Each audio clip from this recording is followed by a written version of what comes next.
Hello, English learners. Welcome back to English Pod. My name is Marco. And I'm Erica. And today we're bringing you part 2 of the presidential farewell speech of President Eisenhower. That's right. So we saw in a previous lesson the beginning of this speech. Now we're going to look towards the end of the speech. Now we must tell you as well that we did change the speech a little bit, right? We changed it a little bit to make it a little bit more comprehensible. And also, we did shorten it. The speech isn't this short. We did take out a lot of stuff. All right. So again, Marco, why are we looking at this speech? What are we learning from it? Well, in this last part of the presidential farewell speech, there are a lot of great words that are more difficult and very poetic, so you can use them in different formal circumstances or just to sound a little bit more well-spoken. Yeah. And we also, again, are going to look at some really quite difficult and challenging structures that we hope you can use maybe when you're giving a formal talk or even in your writing if you want to sound quite professional. Okay, very good. So why don't we listen to the dialogue for the first time? Let's listen how President Eisenhower says goodbye, and then we'll come back and look at the words. We now stand 10 years past the midpoint of a century that has witnessed 4 major wars among great nations. 3 of these involved our own country. Despite the carnage of these conflicts, America is today the strongest, the most influential, and the most productive nation in the world. We are understandably proud of this preeminence, yet we realize that America's leadership and prestige depend not merely upon our unmatched material progress, riches, and military strength, but on how we use our power in the interests of world peace and human betterment. Throughout America's adventure in free government, such basic purposes have been to keep the peace, to foster progress in human achievement, and to enhance liberty, dignity, and integrity among peoples and among nations. We pray that peoples of all faiths, all races, all nations, may have their great human needs satisfied, that those now denied opportunity shall come to enjoy it to the full, that all who yearn for freedom may experience its spiritual blessings, that those who have freedom will understand also its heavy responsibilities, that all who are insensitive to the needs of others will learn charity, that the scourges of poverty, disease, and ignorance will be made to disappear from the earth, and that in the goodness of time all peoples will come to live together in a peace guaranteed by the binding force of mutual respect and love. Now, on Friday noon, I am to become a private citizen. I am proud to do so. I look forward to it. Thank you, and good night. Well, that certainly was a very moving speech, hey? Very moving and to a certain point a little bit religious, huh? Yeah, I think we'll talk a little bit about that a little bit later, but let's concentrate on the language now. So we'll go to language takeaway. Language takeaway. All right, on language takeaway today, we'll start with our first word, and it's preeminence. All right, we are understandably proud of this preeminence. A preeminence. So preeminence, what is this? Basically, it's the state of being the leader of something. Okay, so in this case, America was the preeminent nation. Right, so they were coming up, they were very prosperous, so they had a preeminence in the world. All right, so I think we can see here you can use this as an adjective, a preeminent nation, or as a noun, an uncountable noun, the preeminence of our state. Very good. Since we can use this word as a noun and an adjective, why don't we listen to some more examples so we can get a better understanding of it? Example 1. Now please welcome Dr. Frank Hicks, the world's most preeminent expert on nuclear biology. Example 2. He's been a leader in his field for 25 years, and his preeminence has never been questioned. Example 3. Carol Dixon is one of the most preeminent experts in green technology. All right, well, Eisenhower was talking about all of the things that the American people had done since they became a free nation, and one of these things was to foster progress in human achievement. Foster progress in human achievement. Well, I like this verb a lot, to foster something. So if I say to foster progress or to foster something, what am I saying? To help something grow and develop. To take care of it, to nurse it. Yeah. We very commonly hear this word associated with children, right? A foster child. Yeah. So what's that? If you have a foster child, you are basically taking care of a child because the parents can't look after him. It's not like adopting because it's not actually legal. It's just that you're helping somebody out by raising this child. Right. So we can see the connection there, a foster child to foster something. But this is really a great word, and I think it would help to give a couple of examples of how we could use it. So for example, I can say our company is looking to foster better creativity in the workplace. Or we could say, here at Praxis Language, we foster the development of your English. Very good. So the word foster. Now, moving on, in his speech, he was talking about nations and faiths and different types of groups, and he said, all who yearn for freedom. All right, this is a great phrase. All who yearn for freedom. To yearn. So to yearn for something. Now, if I yearn for freedom or I yearn for something, it's basically that I really want it in my heart. Yeah, you really wish for it in a way that's almost painful. You want it so badly. Now, you wouldn't say like, I'm yearning for ice cream, would you? No, unless you were locked up in prison and hadn't had ice cream for 55 years. Exactly. So it's usually related to something that's very difficult to get or something like freedom or yearning for... That's really important. Exactly. Something very important. And now for our last word, President Eisenhower was talking about charity, he was talking about freedom, and he mentioned the scourges of poverty. Okay, so scourges. The scourges of poverty. Scourges is a really difficult but interesting word. So why don't we hear a few more examples to help us understand it? Example 1. Malaria is a disease that continues to be a scourge to the developing world.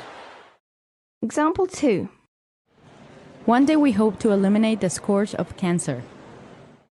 Example 3. NATO promises to wipe out the scourge of terrorism. So as we can see, the scourges of something basically is the cause of pain or suffering. So now relating it back to the text, we see scourges of poverty. Yeah, scourges of poverty, scourges of disease, and scourges of ignorance. All right, so we can see that poverty, ignorance, and disease cause a lot of really terrible things, right? Exactly. So that's why we say they are scourges. Okay, so scourges. Now, so that brings us to the end of our words for takeaway today. But, as we talked about earlier, we've got some really difficult and interesting structures to look at now in Fluency Builder. Fluency Builder. Okay, so in Fluency Builder, we'll start off with the very first sentence of the paragraph. When he said, we now stand 10 years past the midpoint of a century. Okay, so I love this phrase. We now stand 10 years past the midpoint of the century. Now, it's interesting because he is making reference to the future in the present. And he's using a great phrase to do that. We now stand. Now, we can change it a little bit and use the first part, we now stand, in different circumstances. So why don't we listen to a couple of examples? Example 1. We now stand before you to declare our love and be united in marriage. Example 2. I stand before this court and declare my innocence. Example 3. Together, we now stand before this great challenge and we will fight arm in arm to defeat poverty. All right, so you can see that this is a wonderful phrase to use maybe in a formal speech, right? Right, or a wedding again, or a formal ceremony. Yeah.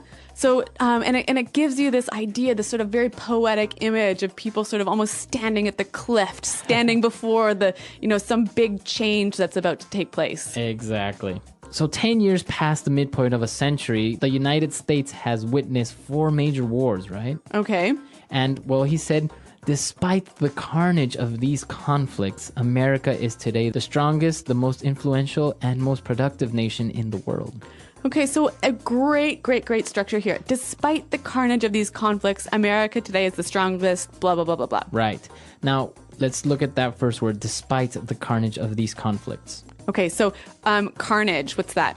Carnage is like a massacre, right? Where many people got hurt or killed. Okay, so a pretty violent situation when a lot of people died. And now, why does he use this word despite? Okay, so he's basically saying even though we had all of this death and violence in this century, we're still the greatest nation, blah, blah, blah, blah, blah. Exactly, that's exactly it. I can say, for example, despite the economic crisis the world is going through, our company has an enormous opportunity to grow and be more profitable. Okay, or if we want to take it and imagine we're at a wedding, we might say something like this. We could say, despite the many difficulties this couple has faced, they have a very bright and happy future together. Very good. And now, if we take a look at the last paragraph, it's very interesting because it's one sentence. It's a really long sentence. It's a very long sentence. So even though it's not a phrase, let's take a look at the punctuation of this paragraph. Okay, so Eisenhower starts out by saying, we pray that peoples of all faiths, all races, all nations may have their great human needs satisfied. And then we have a semicolon there, right? Right. So why do we have a semicolon? Well, here's what he's doing. He's saying, we pray for something. And then he's listing the many different things that he's praying for. Okay, so it's basically a list. Yep. Okay, so we know that when you're writing a list, we commonly use commas between all the things that are in this list. But here, because they are long and complex ideas, a comma is not enough. Right. You need a semicolon. Okay, so we can see here from the text that the semicolon is a great way to separate ideas, big ideas, complex ideas in a list. Exactly. So you can use it and not necessarily have to end your sentence or that each idea become one sentence. You can all just make it in one big sentence. Yep. You know, and actually I remember back to high school, Marco, my teacher told me, hey, if you throw in a few semicolons into your writing and do it properly, you'll really impress people. All right. So this is good advice that you can take and throw in a couple of semicolons, a little bit of commas here and there, and it'll look like you really know how to write. Yep. Okay. So with that in mind, why don't we listen to what Eisenhower wrote one last time? We now stand 10 years past the midpoint of a century that has witnessed 4 major wars among great nations. 3 of these involved our own country. Despite the carnage of these conflicts, America is today the strongest, the most influential, and the most productive nation in the world. We are understandably proud of this preeminence, yet we realize that America's leadership and prestige depend not merely upon our unmatched material progress, riches, and military strength, but on how we use our power in the interests of world peace and human betterment. Throughout America's adventure in free government, such basic purposes have been to keep the peace, to foster progress in human achievement, and to enhance liberty, dignity, and integrity among peoples and among nations. We pray that peoples of all faiths, all races, all nations, may have their great human needs satisfied, that those now denied opportunity shall come to enjoy it to the full, that all who yearn for freedom may experience its spiritual blessings, that those who have freedom will understand also its heavy responsibilities, that all who are insensitive to the needs of others will learn charity, that the scourges of poverty, disease, and ignorance will be made to disappear from the earth, and that, in the goodness of time, all peoples will come to live together in a peace guaranteed by the binding force of mutual respect and love. Now, on Friday noon, I am to become a private citizen. I am proud to do so. I look forward to it. Thank you, and good night. All right, we're back, and we're here again with Pete, our voice actor, for the second part of the dialogue. And Pete, we have a couple more questions for you today. Cool. So I hear in Eisenhower's speech that he keeps referencing God. Like he keeps saying, I pray, blah, blah, blah, blah, blah. He said Godspeed, blah, blah, blah, blah, blah. So what's up with that? Why is he talking about God? Well, this is a very interesting question. Traditionally, America has had a really clear boundary between church and state, and you'll hear a lot of rhetoric these days that says, you know, we're a Christian nation and we were founded as a Christian nation. Well, that's baloney. Baloney, so it's not true. At the time when the country was founded 200 years ago, it was overwhelmingly Christian. If the founding fathers, as we call them, like George Washington and them, if they had wanted a Christian nation, they could have had it. They explicitly did not. And a lot of people since then have gotten that confused. And now when we have a very large Muslim population. We have Buddhists. We have, people in all various different kinds of, Mormonism and everything. It's even less possible now. So I'm kind of baffled when I hear people say that America is a Christian nation. But you even have it now in the coins, or on the money, right? It says, "In God we trust." Right. That started in the early 20th century. I think that was Teddy Roosevelt era. He opposed that. Roosevelt was really opposed to that, but... And then what happened? They approved it. Yeah, and people said later, like Eisenhower talking about this stuff, in America we have something called the Pledge of Allegiance, which I don't think you guys probably have. Not in Canada. yeah. Obviously, you wouldn't do it to America, but to your own. It's kind of like a salute to the flag, right? Yeah, it's a little bit nationalist. I did it growing up. You put your hand over your heart and you face the flag and you say, "I pledge allegiance to the flag of the United States of America and to the republic for which it stands, one nation under God, indivisible, with liberty and justice for all." That part about one nation under God, that was added in the 50s as a kind of a way of showing that America is not, quote unquote, a godless communist country. Wow. Yeah, because communism teaches, no religion, and so they make sure we're not communist, Okay, but we don't think that, right? Yeah, I mean, I'm all about tolerance, so I think that's kind of absurd. Okay, so what I think is really interesting, though, is that every political speech, every time a political leader has to say something publicly, he'll always quote God, right? Right, and they'll often end a speech with, "Thank you" and "God bless America" or something. Yeah. Exactly. Which, you know what, for me as a Canadian is really strange. Like, if a Canadian president said, "God bless Canada," no one would know what to do. Like, yeah. I don't know. Anyway. I had an ex-girlfriend who was British, and she, Tony Blair started with that a couple times. He said, "And God bless us all" or something, and she was just put off by it, and she was like, "The Brits will never take this," and they didn't. No one was impressed.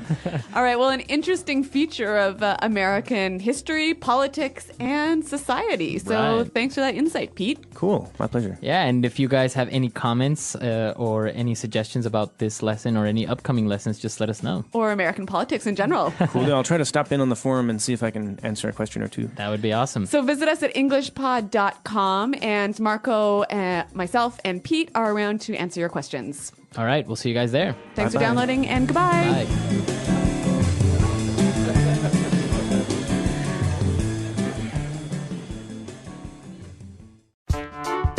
The English Pod Audio Review. Listen to the meaning, then say the vocabulary word. To help something grow or develop. Foster. Badly affected by disease, pain, grief, etc. Stricken. To feel a strong desire or wish for something.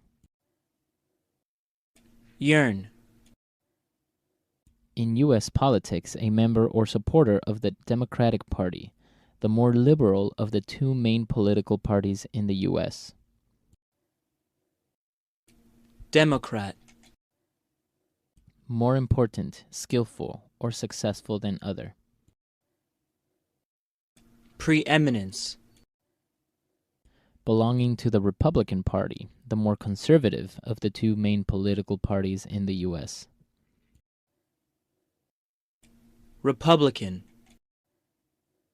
Someone or something that causes a great amount of trouble. Scourge. In the U.S., the wife of the president-elect. First Lady. To be in a particular place or position. We now stand. An operation or series of operations energetically pursued to accomplish a purpose. Campaign. Let's try that faster. In the U.S., the wife of the president-elect. First Lady. To be in a particular place or position. We now stand. Belonging to the Republican Party, the more conservative of the two main political parties in the U.S. Republican. Badly affected by disease, pain, grief, etc. Stricken. To help something grow or develop. Foster. To feel a strong desire or wish for something. Yearn. An operation or series of operations energetically pursued to accomplish a purpose. Campaign. More important, skillful, or successful than other. Preeminence. Someone or something that causes a great amount of trouble. Scourge. In U.S. politics, a member or supporter of the Democratic Party, the more liberal of the two main political parties in the U.S. Democrat. Now say the word and hear it in a sentence. We now stand.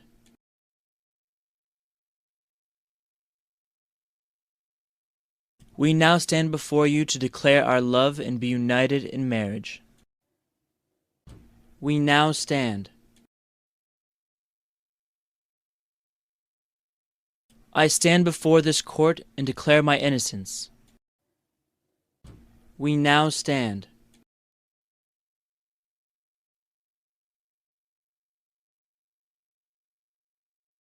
Together, we now stand before this great challenge, and we will fight it arm in arm to defeat poverty. Yearn.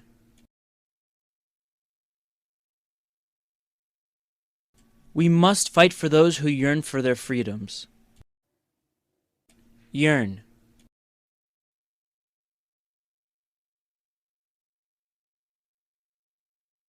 In the paths of all great men, you will find a yearning to learn and to succeed. Yearn.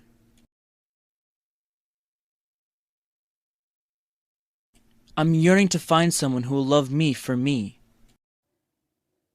Preeminence.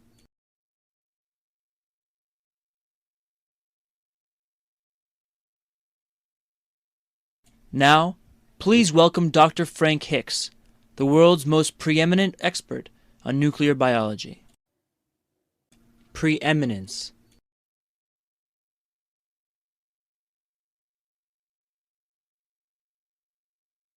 He's been a leader in his field for 25 years, and his preeminence has never been questioned. Preeminence.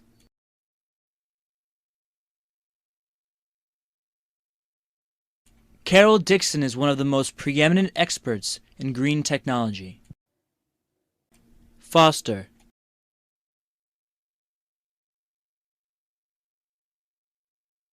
It is our creed to foster and maintain a spirit of fraternity.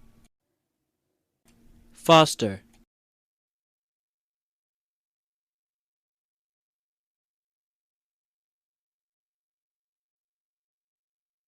To restore our country to the glory of its past, we must foster an attitude of determination in social service. Foster.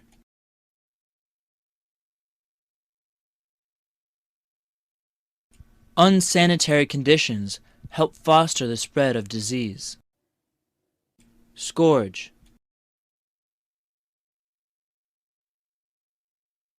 One day we hope to eliminate the scourge of cancer. Scourge.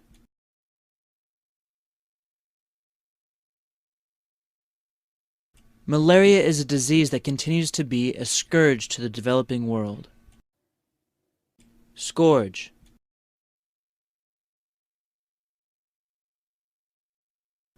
NATO promises to wipe out the scourge of terrorism.